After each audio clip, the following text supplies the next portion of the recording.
So today I'm going to show you guys how to do a used car inspection for a car that you're potentially looking to buy. Now, the first thing in my experience that you should really go out and do is, first of all, narrow down what the heck you're looking at. So in this example, like this is a Ford Fusion. Well, let's say hypothetically I'm looking at a Ford Fusion, Toyota Camry, Honda Accord.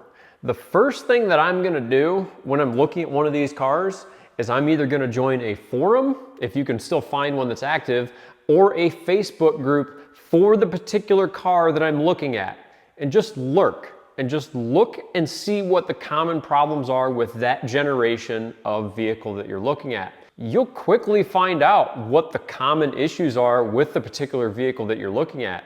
So then when you go and you actually find a deal and a car worth going to go and look at, immediately you already know what the common issues are, and you know the things that you need to be looking out for when you go look at the vehicle. The second thing you need to get before you ever go look at the vehicle is the VIN number of the vehicle in question.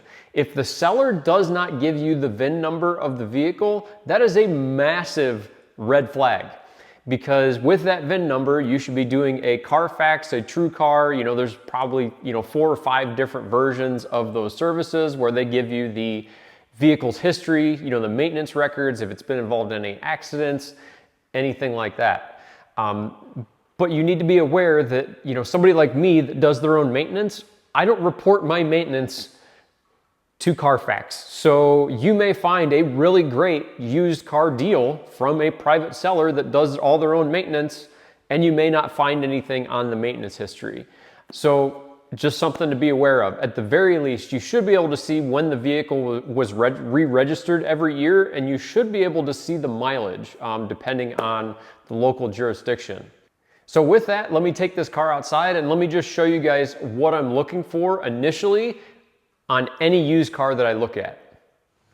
All right, so the first thing you want to do when you're looking at buying a new to you used vehicle is just take a look at it. Look at it from the outside and just try to see if there's any sort of like paint issues or paint mismatches, anything like that, because what you're really ultimately trying to determine here is, has the vehicle ever been in an accident before? Because guys, you can buy a clean title vehicle that's been in an accident. It is possible. I own one. And if the person that you're buying the vehicle from doesn't disclose this, well, it's up to you to really find this sort of information. So hopefully you guys can see this. If you look at this the driver's side rear quarter panel where it meets the door, the quarter panel is a completely different color than the door. Do you see the paint mismatch from the door to the quarter panel? It's pretty apparent.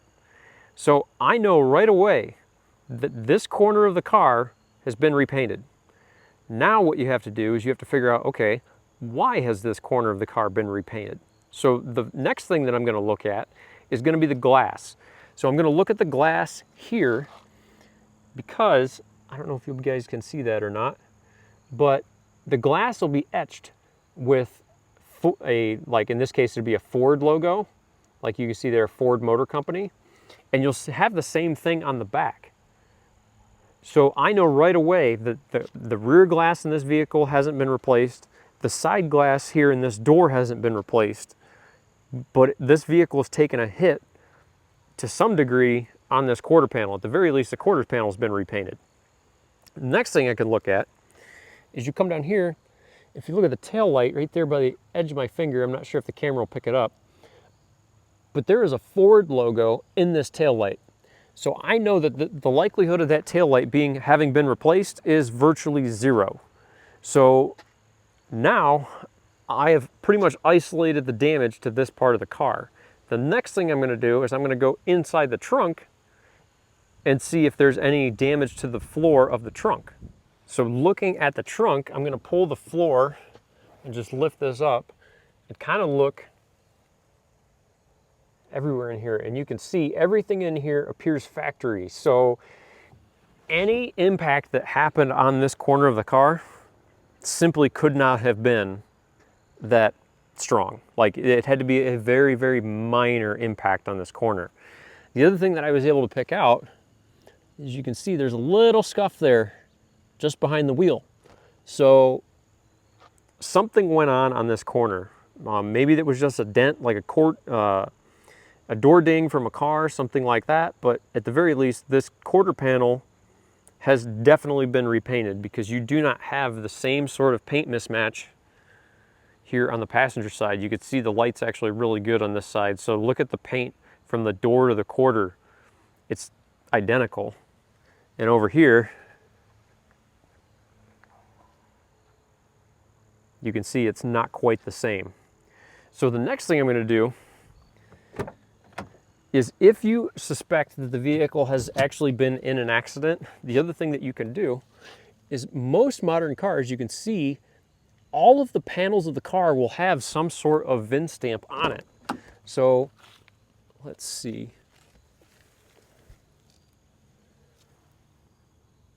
Interesting. So this door has no VIN stamp.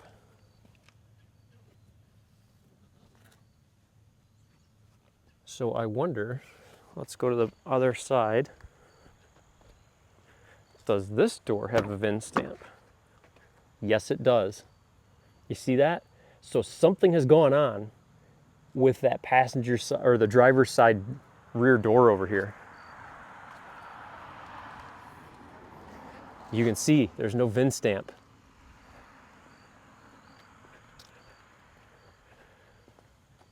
Over here there's a VIN sticker, so I know immediately. See, this one has one too. You can even look there, the trunk lid has one. If I open the hood, you should have the same thing on the front fenders and the hood. So look in here, right there by the hood hinge, there's one there. There's one here on the fender. And there's another one on this fender. And the headlights up front are still OEM Ford. So I know without any shadow of a doubt that the front end of this car, the likelihood of this thing having a front end impact is virtually zero. It has had some work on this driver's side, rear quarter, and into this door. The other thing that you can look for is, if you suspect that this has been repainted, what you can do is you come into the door jamb, and let me see if you can hear this. There's a tape edge there. So when they painted this panel, they put their tape in here along this edge, and when they did that, they created a lip, and you can actually feel that lip with your fingernail. So again, this is just, the more information that you're able to gather here, the better off that you're going to be. Okay, so inside the car, before you turn the car on, take the key and just turn the ignition on. So this vehicle has a traditional key, so I'm simply going to turn the key to on, but don't start it. If the vehicle you're dealing with has a fob, don't put your foot on the brake and try to start the vehicle. So if you'll watch, you see all the lights light up, you get the ABS, the check engine, stability control, you have all these different lights that do a self-check. You guys need to be looking for all of these lights, because what people will do is they will pull out that check engine light bulb, and you'll have no idea that the check engine light's on, because there's no bulb in it, and you have no idea. Every car does a self-test of these lights when you first turn the ignition on. So you can see there, all the lights work. So when I start the car, all the lights go out. So there, the seatbelt light's on and the door ajar light's on because the hood's open. So now what you can do is you can get out and just listen to the engine. You know, see if it has an exhaust leak, see if it's super, super loud, see if it's making any strange like ticking noises or anything like that. And just listen to it and see what it sounds like.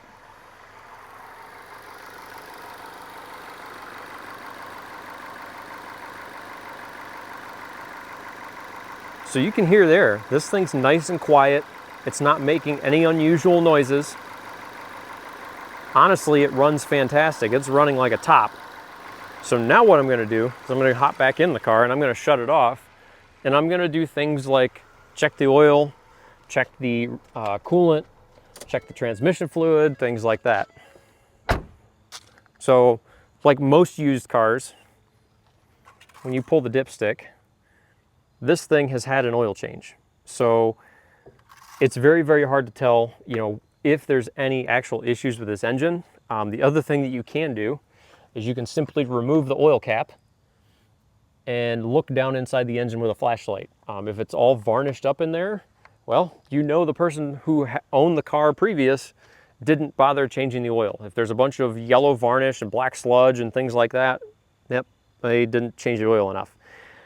Next thing is going to be the coolant. So I know, because I'm fairly familiar with Fords, Ford stopped using this orange coolant in, like, I want to say like the 2017, 2018 timeframe, and this orange coolant is no longer available. So I know that this vehicle has never had the coolant flushed. So I can tell you right now that this vehicle is going to need a cooling service. It's probably also going to need a trans service, because if they didn't change the coolant, well, I'm willing to bet they didn't bother changing the transmission fluid. But at any rate, the transmission fluid smells perfectly fine. And we'll see how it shifts once we go on a test drive. But at this point, you know, this is kind of all the basic stuff that you guys should be looking at. Obviously, you know, check the drive belts, stuff like that too. Drive belts honestly are pretty minor in the grand scheme of things, but anything that you can find that this vehicle needs or needs to be repaired, those are the kind of things that you can use to your advantage when you're looking to negotiate. So before you go out on a test drive, there's one other thing you may want to consider doing with the vehicle, and that is getting a cheap OBD2 scan tool that works with your phone and just plugging into the vehicle and see if the vehicle has any current, pending, or history trouble codes. Depending on what sort of scan tool you buy is going to really dictate what sort of access you have as far as reading some of these system problems. Generally, if you're spending around $100, you can get most of the information that's relevant out of the vehicle. You could spend thousands of dollars on a scan tool and they will provide you more information, but if you don't know how to digest that information, well, frankly, that money's just kind of wasted. So I'm going to say for 95% of the people out there, you know, a cheap little $100 scan tool works with your phone is going to be perfectly fine for what you're doing on a used car like this. So what you're checking for is, naturally, like I said, you're checking for any faults, current, history, or pending. And the other thing that you want to check is you want to check the distance since the codes were cleared. So a modern vehicle will actually tell you the last time the codes were cleared out of the PCM.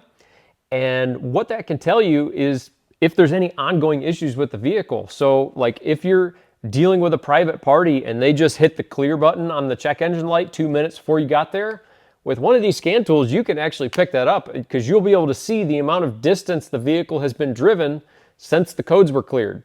So if that vehicle's driven 5,000 miles, typically that vehicle's fine. If it's been driven less than about 100, you may want to do some more investigation and see what's actually going on here. So in the case of this vehicle, the codes were cleared out of this vehicle about 20 miles ago. And the reason that I know that is because the battery was replaced. So when you disconnect the leads off of the battery, that does the same thing as clearing the codes out of the PCM. So when you go to check it with the scan tool is going to tell you, oh, well, the codes were cleared 20 miles ago. But the reason the codes were cleared is because the battery was replaced, not because there's actually a problem with the vehicle. Now, in this scenario where the check engine light has just been cleared, one thing you can do is you can use your scan tool to run a smog check on the vehicle. So what that'll do is that'll take a look at all the different emission systems on the vehicle that would cause a check engine light, and you'll be able to see if the car's self-tests have ran or not. If the car has ran all of its self-tests and the check engine light is not on, well, generally that means the check engine light isn't going to come back on. So if you go in there to the smog check and you have multiple smog tests that haven't self-tested by the vehicle, and you have a vehicle with a short distance since codes cleared, That's a huge red flag, and you need to either ask the dealer or the owner, what the heck is going on here? Because that really doesn't add up, and you could be signing yourself up for potential problems that you don't even know about if you sign the paperwork on this vehicle. So with that, let's go ahead and get you in the passenger seat, and we're gonna take this thing for a test drive. So when you get in the car, obviously turn it on and put it in gear. You wanna see if there's a delayed engagement before it goes into gear. If there's a delayed engagement or a harsh engagement, it could indicate some sort of transmission issue, but we're gonna go for a little ride here, and what you're mainly looking for is you're looking to test the brakes, and you're looking to listen for any suspension noise. So, as I'm turning the wheel and as I'm taking off, you wanna see how it's shifting, and just listen, because you want to hear if there's any unusual noises, any unusual tire noise, anything like that. You're gonna test the brakes and see if you have a brake pull. This one doesn't. If you have a brake pull, obviously you have a braking problem. It's gonna be the exact same thing with the transmission. If you have a transmission problem, you're gonna feel it when it shifts.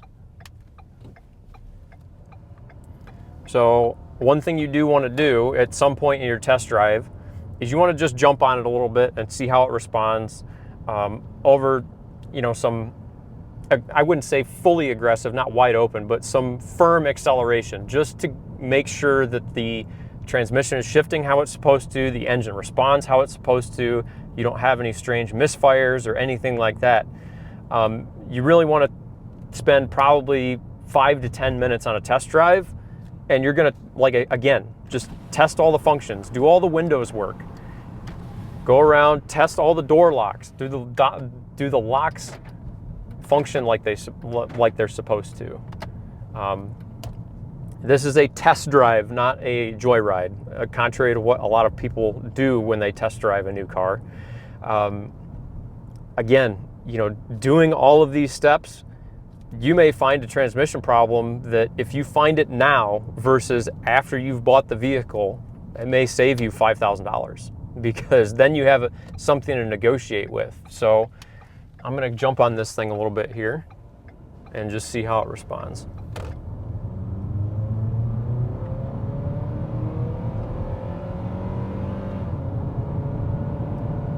And that was probably 3/4 throttle. Seems fine. It's just a little 4-popper in this Fusion, so it's not going to set the world on fire, but it'll get out of its own way. So overall, that's pretty much what you need to look for. You're listening for any odd suspension noises. If you hear odd suspension noises, where are they coming from? And same thing with the brakes. If you have a weird pulsation in the brakes, if the pulsation's in the steering wheel, it's going to be in the front. If you feel the pulsation in the seat, but the steering wheel doesn't shake, it's gonna be probably in the rear. So hopefully that gives you guys enough to go on for your test drive. So if you made it through the test drive and you still really like this car, you know, it drives nice, transmission seems to shift how it's supposed to, there's no unusual noises, the next thing you really need to consider here is you need to pay a mechanic to look at this vehicle. You know, an impartial third party, just have them look at it and see what they think.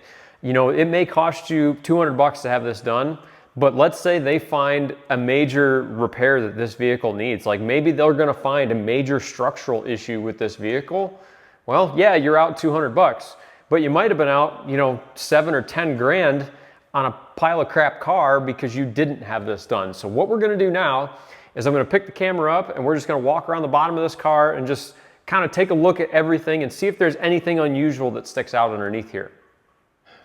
All right, so starting out over here at the front, the first thing I noticed is you see that front bumper still has the original tag from Ford on it, so there's no way that this car has been involved in any sort of front end collision.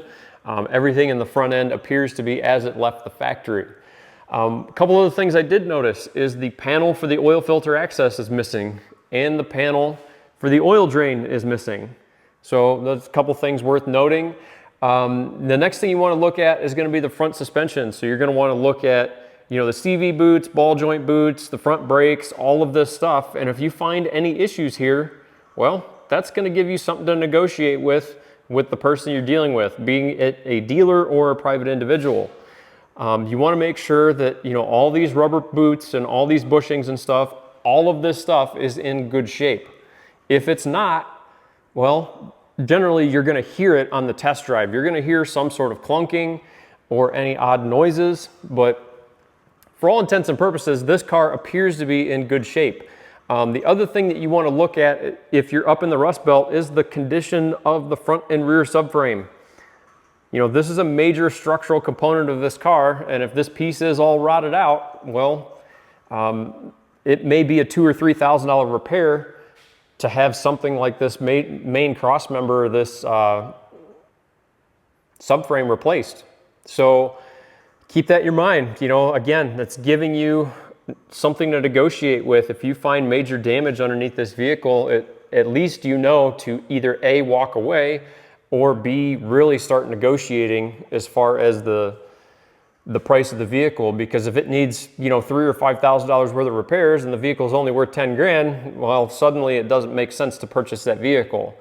Looking at the rear suspension, you're going to do the exact same thing. You're going to look at all of the boots, all of the bushings, make sure none of the shocks are leaking. Pretty basic stuff here, and a lot of this you would notice on a test drive. If you give the vehicle a good test drive and you don't notice any clunking or banging or any sort of strange noises, chances are, you know, the bushings and the ball joints and things like that are all in good shape. The one thing that I did want to look at underneath this car is going to be this the driver's side rear quarter over here, where this quarter panel had obviously been repainted. And looking at the suspension under here, there's no way that this hit was that significant, because if it was, you wouldn't see all this rust on any of these components. At the very least, you know, this hit was a long time ago. And I was looking at the rear bumper back here, and the rear bumper, again, like the front, has a tag on it. So chances are there's no major accident damage on this vehicle, probably like a door ding or a little fender bender or something like that. But structurally, this thing seems perfectly fine. And this is the kind of thing that you're going to pay somebody $200 to try and find out, because right now, if you came underneath this car and it drove fantastic, but the subframe's rotted through, well, you're not going to spend, you know, $5 grand on this car that needs a $3,000 subframe. That just doesn't make any sense. So this is the kind of thing that you guys should be looking at. You know, all of these boots, all the bushings, you're going to take the tire and wheel, wiggle it around, inspect the tires themselves, you know, see if there's any unusual wear, which this vehicle has brand new tires on it. So the other thing that you may want to do is just have the alignment checked, because if it has brand new tires on it, you can't see if it has some sort of weird alignment issue. Like if the car's been hit majorly, it may be crab walking down the road where the rear half of the car doesn't track in line with the front, and it'll cause really weird tire wear in that scenario. Well, if the vehicle has brand new tires on it, it makes it hard to track down things like that. So you may want to pay for an alignment just to be certain. You know, if you're really interested in this car, again, you know, that $100 alignment may save you, you know, $5,000 worth of aggravation. So it's really important here to not get emotionally involved with the car and just be willing to walk away if it doesn't seem right. Because if it doesn't seem right, generally it's not. Now, one thing that I did forget to mention when we were walking around underneath the vehicle was you really want to look for leaks. So in this example, this Fusion that I'm looking at has about 46,000 miles on it. Well, if you look at the engine and the engine is leaking like the Exxon Valdez, there is no way that that engine has 46,000 miles on it. You know, an engine that has a high number of miles is typically going to leak worse than a lower mile engine. It's just generally how it works. And what people will do is they will remove the instrument cluster from a vehicle. This is common in more commercial stuff like 3/4 1-ton trucks that are used for like hotshot trucking. So if you're looking at a large 3/4 1-ton truck and it's showing low miles, but you go underneath it and it's leaking from everywhere, I'd be willing to bet that they would pull out the interior, pull out the instrument cluster, drive that vehicle, let's say, you know, 300,000 miles, and put that instrument cluster back in only showing maybe 100,000 miles. This is just one of those things, again, that you guys need to look out for as you're doing an inspection like this, is people are shysters and they will try to profit from you in any way that they can. If they can make a profit on selling you a lemon, there are people out there that will do that. So ultimately, it's up to you to be able to find this stuff.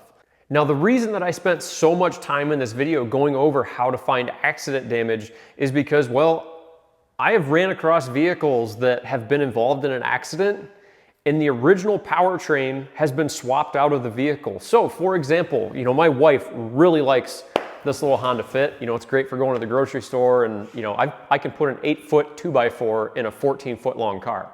They're fantastic.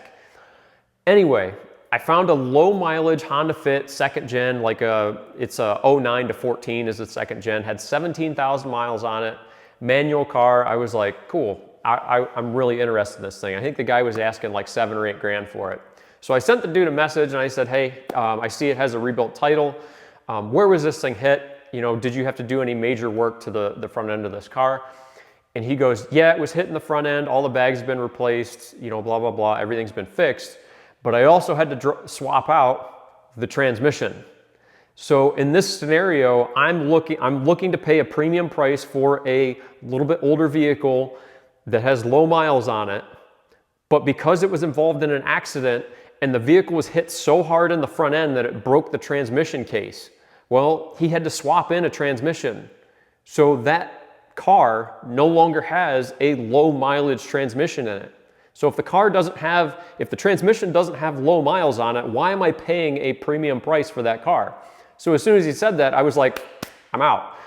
But at least, good on that guy for, admitting what went on. But this is the kind of thing that you guys really need to be looking at with an accident vehicle is, again, do all the idiot lights on the dash, do a self-check and light up.